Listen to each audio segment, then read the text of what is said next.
The day we buried my husband, his sister leaned over to the little girl in the backyard, the one everyone said looked nothing like either of her parents, and she whispered 4 words she thought no one could hear. I heard every single one. She told me everything. You bought me from the woman in the shadows. You're not my mother. And nothing about my life has been the same since. My name is Rachel. Rachel Monroe. I'm 38 years old, and I'm a high school English teacher in a small town outside of Columbus, Ohio. Or at least, that's who I was 2 months ago. Before the funeral. Before those 4 words. Before I realized that the entire foundation of the life I thought I was living had been quietly, deliberately, lovingly, and brutally built on a lie.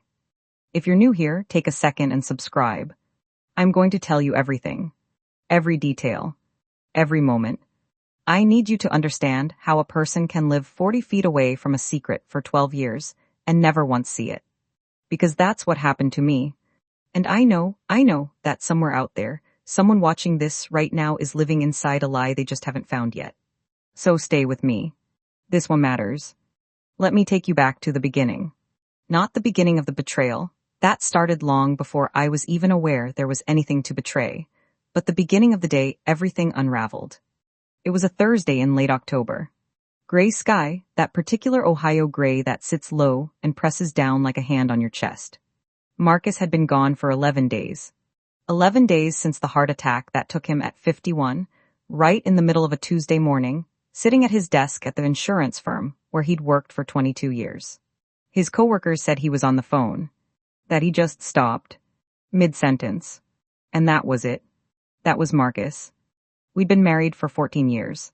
We didn't have children, which was the one sorrow of my life that I'd made peace with over a long, quiet stretch of years.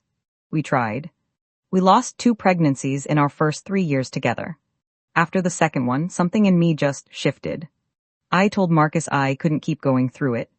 He held me in that terrible, tender way he had and said, "Okay, whatever you need." And I believed him. I believed he meant it. I still don't know if he was lying then, or if the lie came later.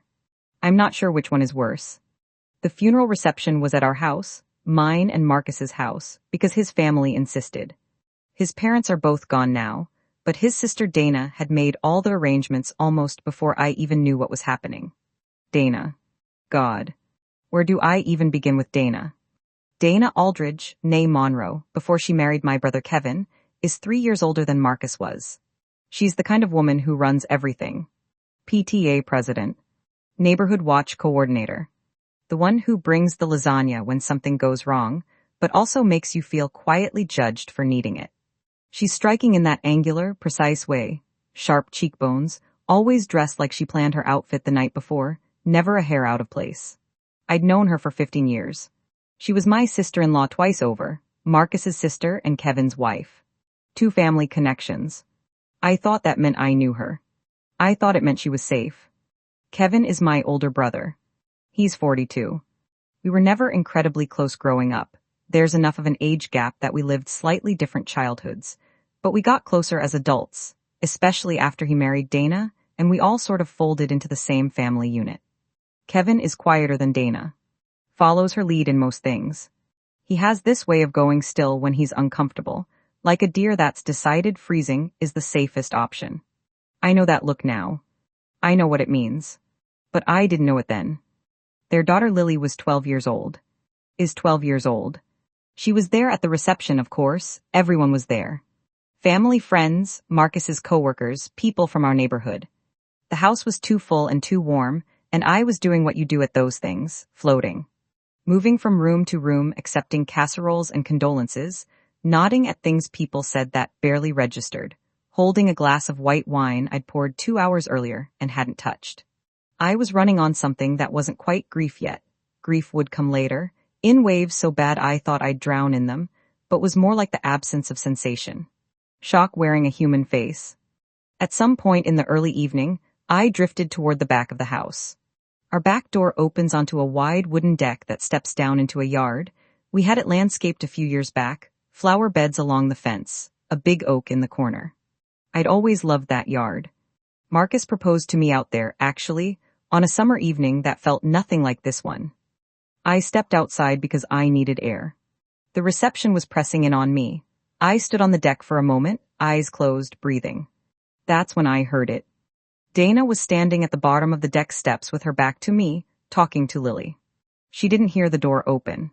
She was speaking quietly, the way you speak when you think you're alone, in a low, urgent murmur.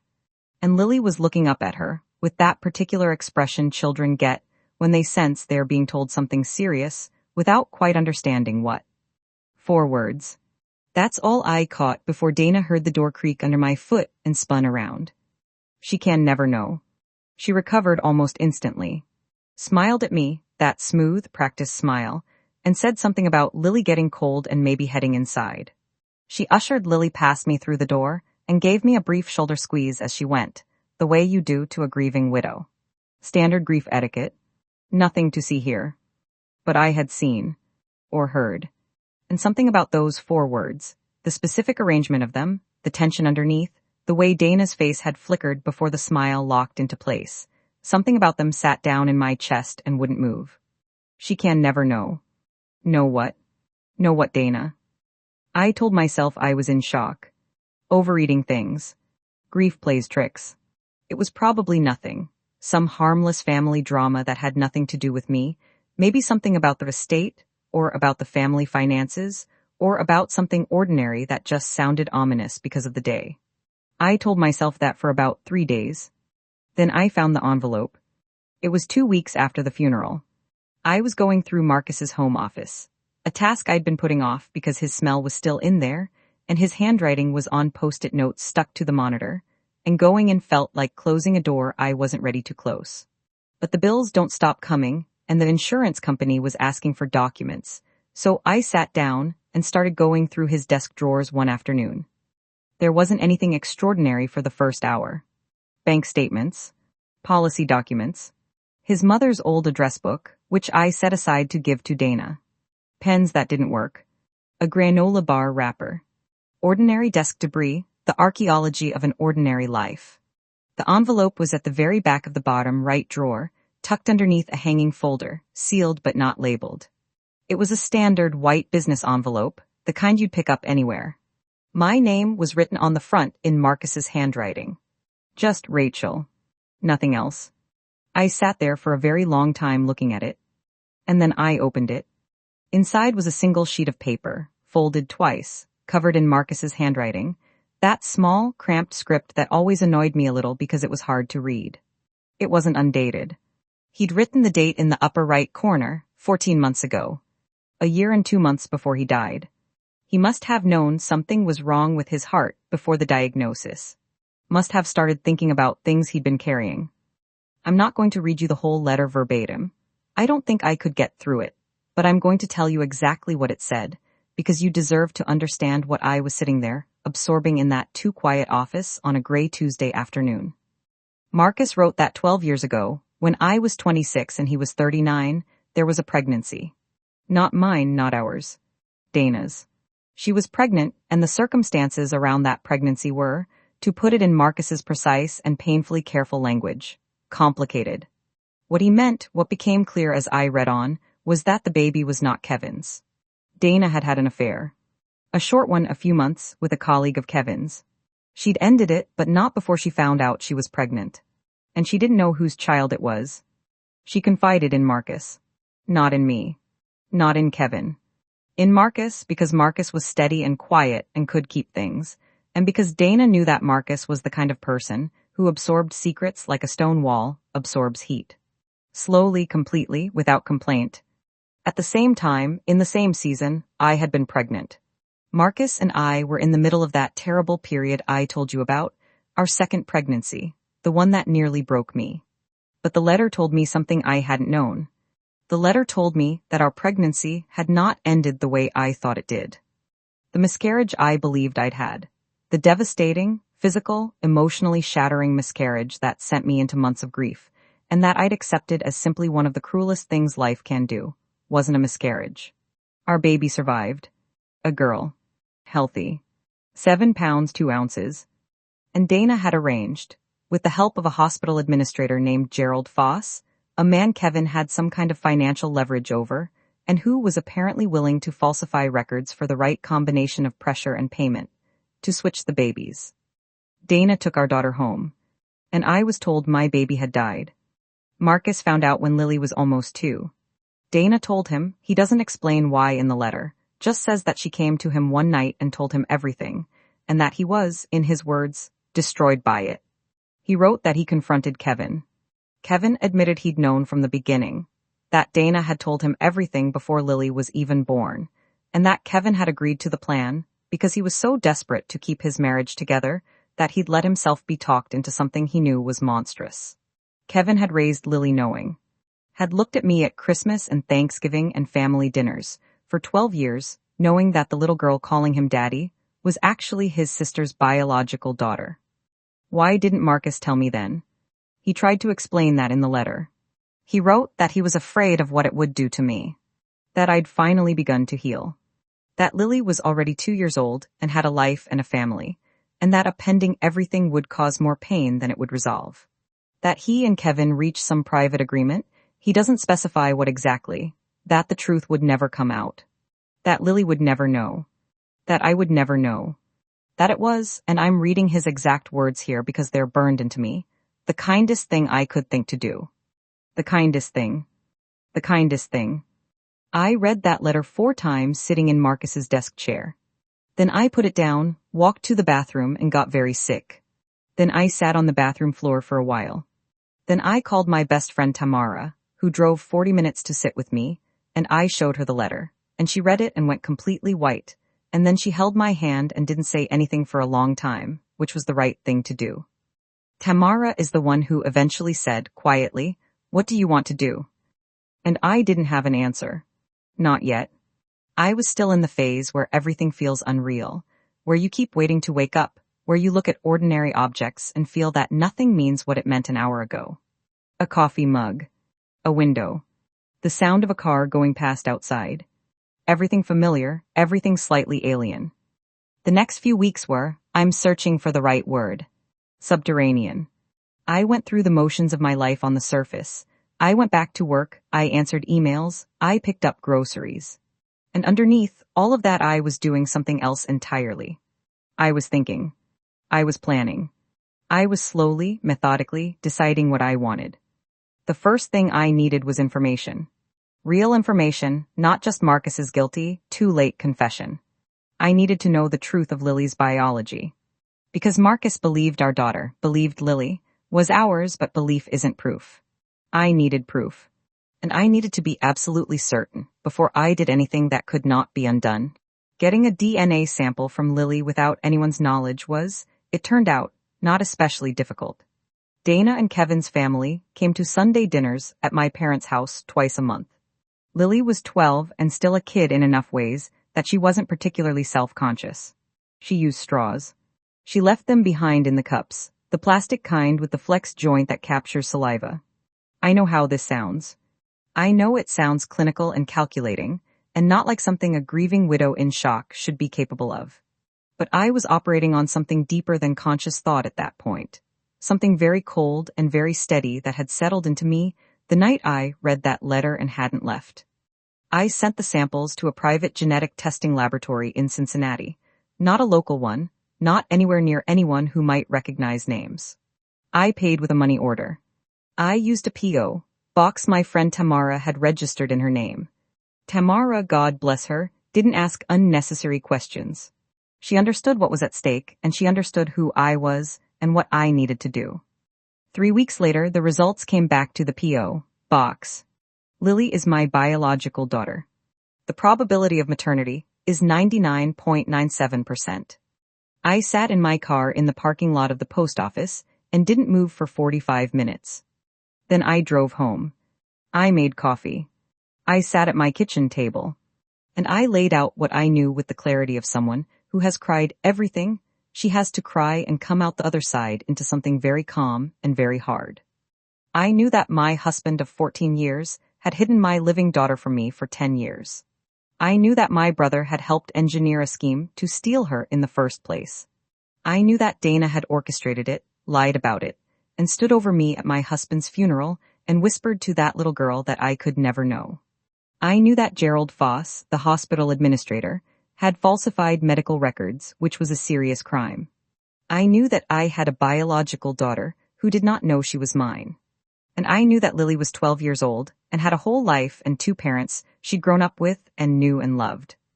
That last part was the one that kept me up at night. That's the one that split everything down the middle. Because here's what no one tells you about situations like this. The victim and the innocent person can be the same person. I was a victim. Lily was innocent. And Lily would also be a victim of any truth I chose to reveal. There was no version of this story in which she did not eventually get hurt. And she was 12. She was a child. She had done nothing wrong. She didn't know who I was beyond Aunt Rachel, the sad widow who brought good wine to holiday dinners and taught high school English and didn't talk very much about herself. The question of what I owed Lily versus what I was owed, by Kevin, by Dana, by Marcus's memory, was the question I turned over and over for 6 weeks. 6 weeks of long nights and too much tea and conversations with Tamara, and one very expensive, very discreet session with a family law attorney named Patricia Huang, who told me, in measured and careful terms, what my legal options were and what the likely outcomes of each might be. Patricia was clear. Fraud had been committed. Medical records had been falsified. A child had been placed with a family under false pretenses.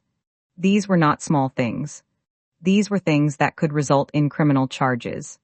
And depending on how I chose to proceed, they were also things that could result in the question of Lily's legal custody and guardianship being opened up in ways that would be very messy, very public, and very damaging to everyone, including Lily. She also told me something I hadn't expected, that in cases involving minors of Lily's age, where the child has been raised by a family and has a clear emotional attachment to that family, courts very rarely remove the child from that home. Even in cases of fraud. Even in cases this serious. What courts do in those situations is more complicated, and more case by case, and often involves something called a guardian ad litem, a lawyer appointed to represent the interests of the child specifically. I left that meeting and went to a coffee shop and sat by the window and watched people walk by for 2 hours. And somewhere in that 2 hours, I made my decision. I wasn't going to file a lawsuit. I wasn't going to call the police. I wasn't going to do anything that would land Lily in a courtroom at 12 years old, or put her in front of a judge, or force her into the center of a media circus. She didn't deserve any of that. Whatever the adults in her life had done, Lily was not responsible. And I was not willing to be the instrument of her destruction, even in the name of my own justice. What I was going to do was face the people who had done this to me. Directly. On my terms. And I was going to make them understand exactly what they'd taken from me and exactly what the rest of their lives were going to look like with that knowledge sitting between us. I called Dana first. I asked her to come over for coffee. Just the two of us, no reason given. She accepted. She was still in that post-funeral phase of attentiveness toward me, bringing by food, checking in, performing sisterly grief. She came on a Wednesday afternoon. She wore a cream-colored blouse and had her hair blown out and looked exactly like herself.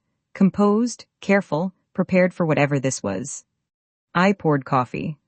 I set the cups on the kitchen table. I sat across from her. And then I placed 2 things on the table between us, a copy of Marcus's letter and a copy of the DNA results. I didn't say anything. I just watched her face.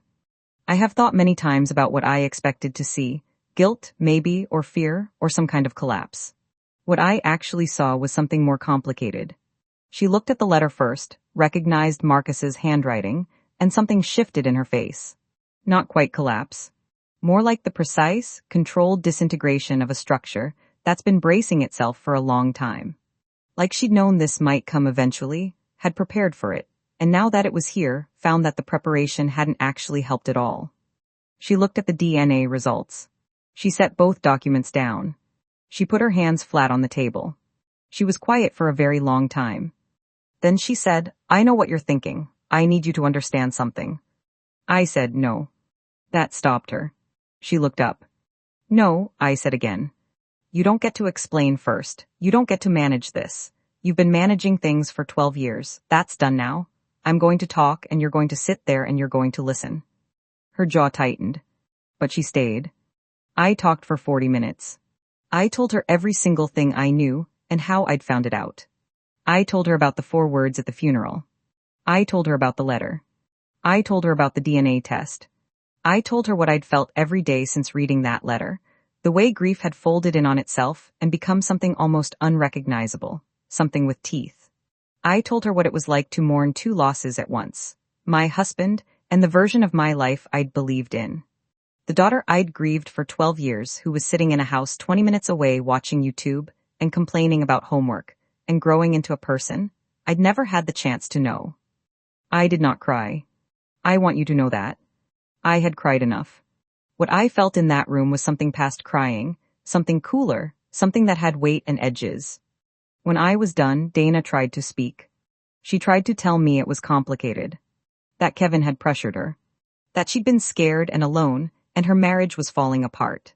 That she'd grown to love Lily so deeply, it became impossible to imagine any other reality. That she had convinced herself, over time, that this was better for everyone. That Lily was happy, that I had made peace with not having children, that the truth would only hurt people who didn't deserve to be hurt. I listened to all of it, and when she was finished, I said one thing. I believe that you love Lily. I believe that the love is real. But you took something from me that you had absolutely no right to take. You made a decision that was not yours to make. And you stood over me at my husband's funeral, and you whispered to my daughter that I could never know. I paused. You need to understand that I could destroy your life. I have enough to open a criminal investigation. I have enough to make Gerald Foss's name very publicly connected to what he helped you do. I have enough to end Kevin's career and send the 2 of you into a legal battle that would be on the news. I leaned forward slightly. I'm not going to do that, not because I don't want to, but because Lily doesn't deserve it, and she is the only person in this situation who is entirely innocent. I sat back. But I want you to know every single day for the rest of your life that I chose not to, that her protection is the only reason you still have the life you have, and I want you to carry that. Dana was crying by the end of that. Full, silent tears. Not the performance kind, the real kind, the ones that don't care if they're seen. Good. I wanted them to be real. I needed to know she understood the weight of what she'd done. I called Kevin that evening. He answered on the 2nd ring. And when I said his name, there was a pause that told me Dana had already called him. That was fine. I wanted him to know it was coming. The conversation with Kevin was different. Kevin is my brother. Older brother.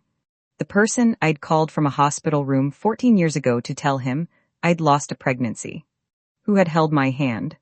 Who had looked me in the eyes. And who had been carrying the knowledge of what was really true every single moment of it. That was the part that I still can't fully metabolize. The intimacy of that lie. The closeness of it. The way he'd used the position of beloved older brother to be near me, while hiding the one thing that would have changed everything. I told Kevin that I was not going to pursue legal action. But I also told him that our relationship was fundamentally changed. That I did not know yet what it would look like going forward, or if it would look like anything at all. That I needed time.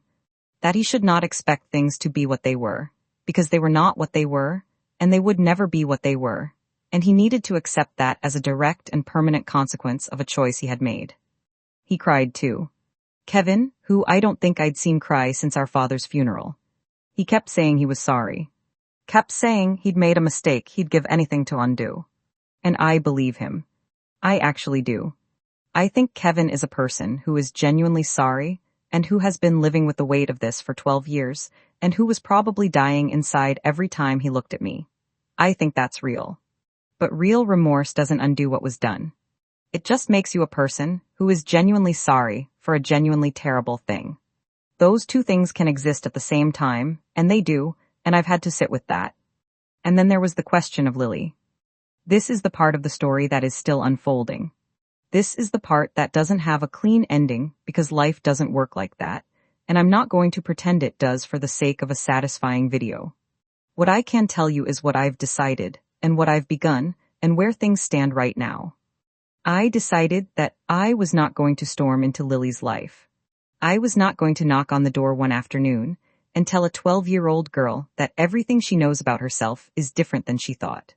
That is not something I would ever do. That is not something I have any right to do unilaterally, regardless of what my legal or biological claim might be. Lily is a child, and children deserve to have adults in their lives behave like adults, even when, especially when, those adults are in pain. What I am doing is slower and harder and probably right. I told Dana and Kevin that I wanted to be in Lily's life. Not as her mother. I'm not her mother in any of the ways that matter to her. Not the midnight vomiting and the first day of school and the years of ordinary love that constitute actual motherhood, but as her aunt. Which is what she already calls me. Which is a starting place. I told them that this was not negotiable.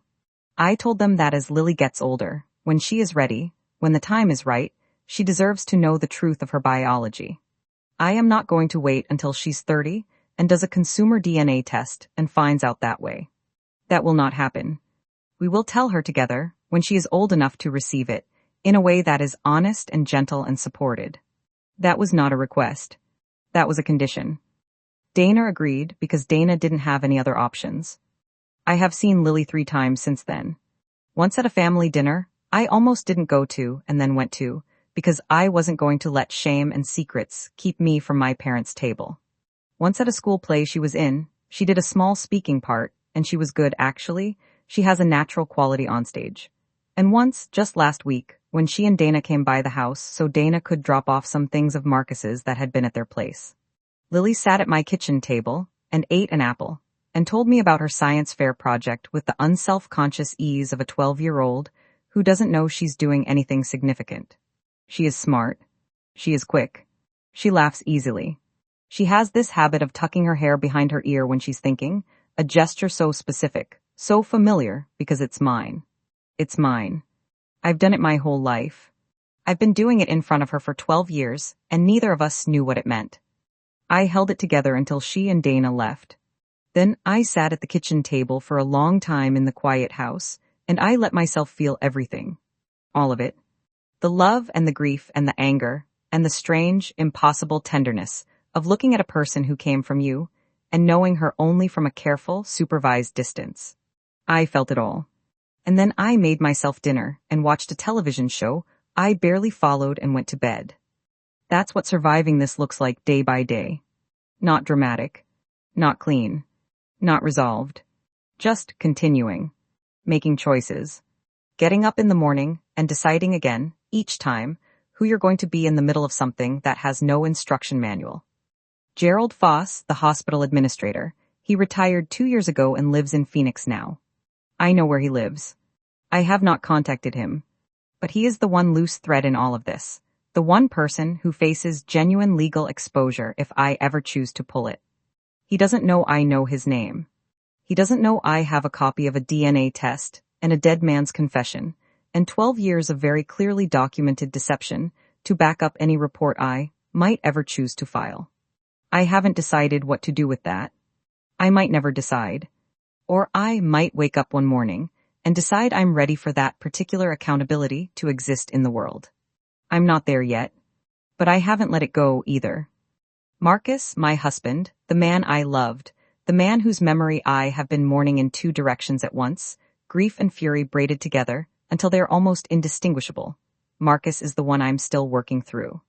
Because he's not here. There's no conversation I can have, no moment of reckoning, no opportunity for him to look me in the face and explain himself and let me respond. He wrote a letter and he put it in a drawer, and I found it because he died, and that's it. That's the whole of his accountability. A drawer. A piece of paper. A list of carefully chosen words that didn't change anything, and couldn't fix anything, and were maybe meant more for his conscience than for mine.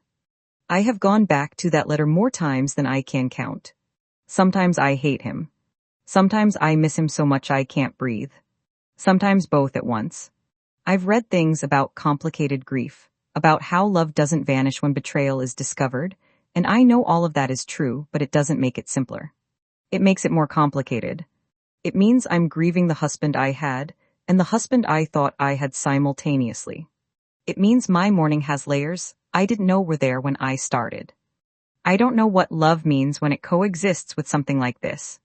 I don't know if what Marcus and I had was real in the way I believed it was, or if it was something more conditional, more fragile, more shaped by what he was hiding than what he was showing. I suspect, honestly, that it was both. That he loved me genuinely, and that he also failed me in a way that matters fundamentally. That two things that seem like they should cancel each other out can just persist, side by side, refusing to reconcile. That's where I am. 2 months out from a funeral that changed everything. Living in a house that's quieter than I expected. Going to work and teaching books to teenagers who have no idea that their English teacher is quietly carrying something heavy. Growing my relationship with a 12-year-old who doesn't know yet what she means to me. Waiting, without quite waiting, for the chapter of this story that I don't know how to anticipate. I haven't told my parents. Not yet. They are both in their late 60s, and my father has a heart condition and my mother. My mother would be destroyed by this information in ways that I don't think she'd fully recover from. That conversation is going to come eventually because Kevin knows I know, and things like this don't stay still forever. But it hasn't come yet, and I'm giving myself the space to decide when and how and whether it happens the way I want it to or whether life decides for me, the way it usually does. If you've been watching this whole thing, first of all, thank you. Genuinely. I don't do this because it's easy. I do it because there is something about saying the truth out loud, even to strangers, that makes it more real in a useful way. That makes it less of a thing that only lives inside of me, pressing against the walls. You have helped me just by being here, and I want you to know that. And if you're somewhere in the middle of a lie, if something in this story rang a bell you weren't expecting, I want you to know that finding out the truth, as devastating as it is not the same as being destroyed by it. I am not destroyed. I am different. I am changed in ways that I'll probably be understanding for the rest of my life. But I am here. I am at my kitchen table. I am continuing. And so are you.